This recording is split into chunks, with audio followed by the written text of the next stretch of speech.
네, 시작하겠습니다. 자, 위생사 환경위생 7장 산업보건 하고 있었는데요. 414페이지에 있는 더 알아보기. 여기가 되게 중요해서 시험에 잘 나오는 파트예요. 우선 앞에 부분을 리뷰를 좀 살짝 하려고 그랬더니 한 장밖에 없네요. 그러면은 거기 401페이지 주택의복 집합소 위생에서는 나오는 것만 꼭 나옵니다. 그래서 실내 온도습도 401페이지 곡 파트 하고요. 그 다음에 이제 환기를 위한 창의 면적, 그 다음에 채광을 위한 창의 면적, 바닥 면적의 20분의 1 이상, 그 다음에 채광은 바닥 면적의 7분의 1에서 5분의 1 이상.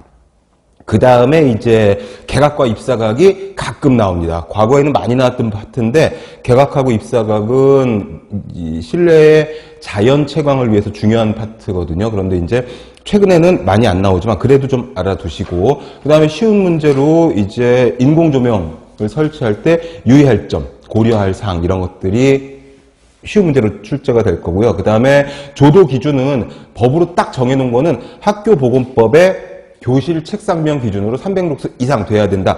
그것만 이제 딱 법으로 정해져 있고, 교재에 있는 세면장, 화장실, 정밀작업장 이런 것들은 사실은 법으로 딱 명시된 거는 아닌데 이 정도는 되어야 되겠다라는 것 정도로만 알아두시면 됩니다. 그러니까 시험에 잘 나오는 부분은 아무래도 법으로 딱 정해놓은 거, 교실 책상면 기준으로 해서 학교보건법에서 300룩스 이상을 규정하고 있다. 그 정도고요.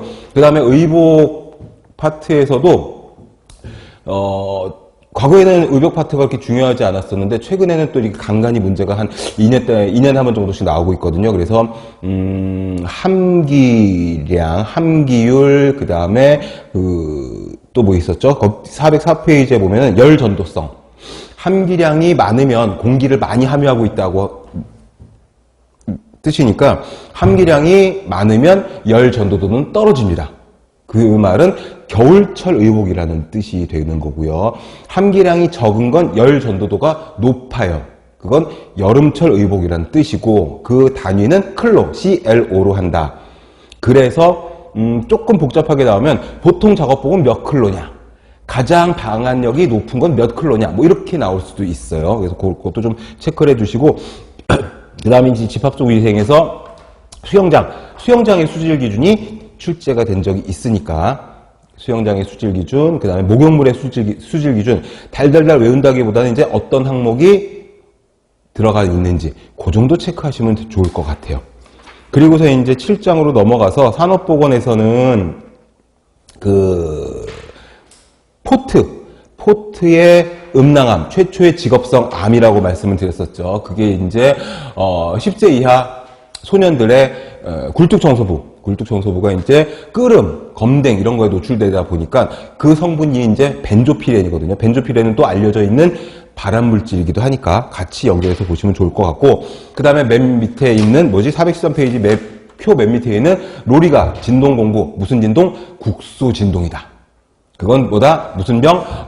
레이노드 병, 레이노드 현상, 레이노드 페노메넌 이렇게 얘기를 하고요. 그 다음에 국소 진동은 그런데 전신 진동도 있어요. 그러니까 그 굴착기, 차감기 또는 전동드릴 이런 것들을 하루 종일 들고 일을 하다 보면 이제 손에 무리가 가서 이제 혈액순환도 잘 안 되고, 그래서 이 레이노드 병이 생길 수가 있는데 추운 겨울날은 더 심해지고 혈액순환이 잘 안 돼가지고 손이 괴사할 수도 있는데, 그건 이제 국소 진동이고 부분 진동이 되는 뜻이죠. 전신 진동도 있어요. 홀 바디 바이브레이션이라고 해서 이 전신 진동 같은 경우에는 큰 거대한 움직이는, 그러니까 대형 트럭이라든지 버스라든지 이런 거 안에서 하루 종일 작업을 할 때 온몸이 이제 진동에 의한 피해를 받는 거죠. 골격계, 신경계통, 주로 이제 골격계, 요추, 허리, 척추 이쪽에 이제 무리가 가는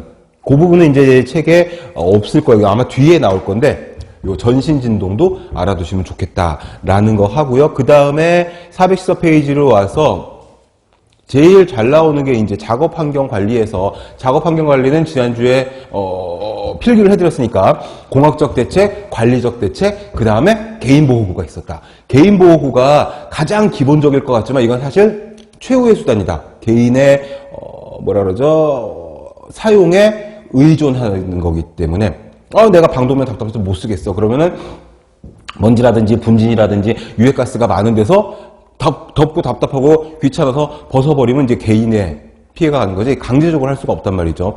헬멧 같은 거 쓰고 작업장에서 일을 해야 되는데 만약에 위에서 뭐가 무거운 게 떨어져가지고 머리를 다친다. 그러면은 이제 개인의 사용에 의존을 해야 되는 그런 부분들이기 때문에 뭐 청력이라든지 그 다음에 호흡기 마스크라든지 헬멧이라든지 뭐 보안경이라든지 이런 것들 개인 보호구는